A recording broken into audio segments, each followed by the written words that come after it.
बिस्मिल्लाहिर्रहमानिर्रहीम। अस्सलाम वालेकुम। Welcome to Alharam vlog. मैं खैरियत से हूँ। उम्मीद है अल्लाह ताला के फजल करम से आप भी खैरियत से होंगे। अल्लाह ताला आपको अपनी ज़बान में रखे, आमीन सुम्मा आमीन। आज मैं आपको करेलों को महफूज करने का बहुत ही अच्छा सा जो है वो तरीका बताऊंगी। इस तरीके से आप करेलों को बहुत ज़्यादा देर तक महफूज कर सकते हैं और करेलों का जायका जो हो वो ताज़े करेलों जैसा ही होगा। तो फिर चलिए आइए वीडियो करते स्टार्ट। वीडियो स्टार्ट करने से पहले प्लीज़ आप मेरे जो नए देखने वाले हैं वो चैनल को सब्सक्राइब कर लें, लाइक और शेयर भी ज़रूर किया करें। तो फिर चलिए आइए वीडियो करते स्टार्ट। बिस्मिल्लाहिर्रहमानिर्रहीम। करेले 1 kg, इनको जो है बहुत अच्छे से छील लेना है। छीलने का तरीका ये है कि छीलने के बाद हमने करेलों को जो है वो एक बड़े से बाउल के अंदर पानी डाल के उसके अंदर जो है वो डालते जाना है। ये देखिए इसी तरह 1 बाय 1 सारे करेलों को जो है मैंने छील लेना है और पानी के अंदर जो है वो डालती जाना है। ये मैंने सारे करेलों को छील लिया है और पानी के अंदर ये देखिए ऐसे ही डाले हुए हैं। अब मैंने सारे करेलों को छीलने के बाद मैं इनको बहुत अच्छे से धो लूँगी। फिर पहला पानी जो वो मैंने फेंक दिया था, अब मैं दोबारा से पानी डाल के इनको जो है वो वॉश कर रही हूँ। इनको बहुत अच्छे से मल के धो लेना है और इनका पानी जो है ये निकाल देना है। ये देखिए मैंने इसका जो पानी है वो निकाल रही हूँ। इस तरह से धोने से जो है इनकी जो कड़वाहट है वो आस्ते आस्ते जो वो ख़त्म हो जाती है।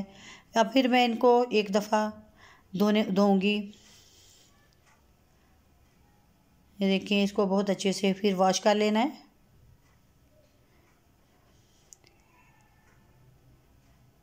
ऐसे ही इनको वॉश करने के बाद इसका पानी फिर गिरा दिया है। मैंने 3 से 4 दफ़ा बहुत अच्छे से मल के वॉश कर लिया और इनका पानी जो था वो खुश्क कर लिया था। खुश्क करने के बाद अब मैंने इनके बीज सारे निकाल ली हैं।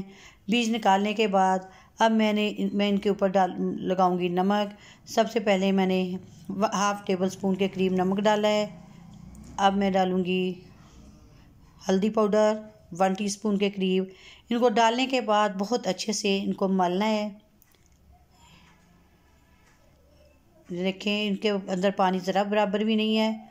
अब मैं इनको धूप में रखूँगी या वैसे ही रखूँगी साई के अंदर भी, तो 2 से 3 घंटे के लिए इनको ऐसे ही रख देना है। फिर इनका जो पानी था नमक लगाने से जो पानी छोड़ेंगे करेले वो फेंक देना है और करेलों को खुश्क करके अच्छे से महफूज करना है। ये आप किसी भी प्लास्टिक की थैली के अंदर करेलों को महफूज कर सकते हैं। ये देखिए इसी तरह से, ये देखिए इस तरह से आपने करेलों को प्लास्टिक की थैली के अंदर डालना है और इनको फ्रिज के अंदर रख लें। इस तरह से करेले महफूज किए हुए आप काफ़ी देर अरसे के बाद भी इस्तेमाल कर सकते हैं और करेलों की जो ग़िज़ाइयत है वो भी बरकरार रहती है। तो फिर अगर आपको मेरी वीडियो पसंद आई हो तो प्लीज़ लाइक और शेयर ज़रूर करें। इसके साथ ही मुझे दीजिएगा इजाज़त। अल्लाह हाफिज़।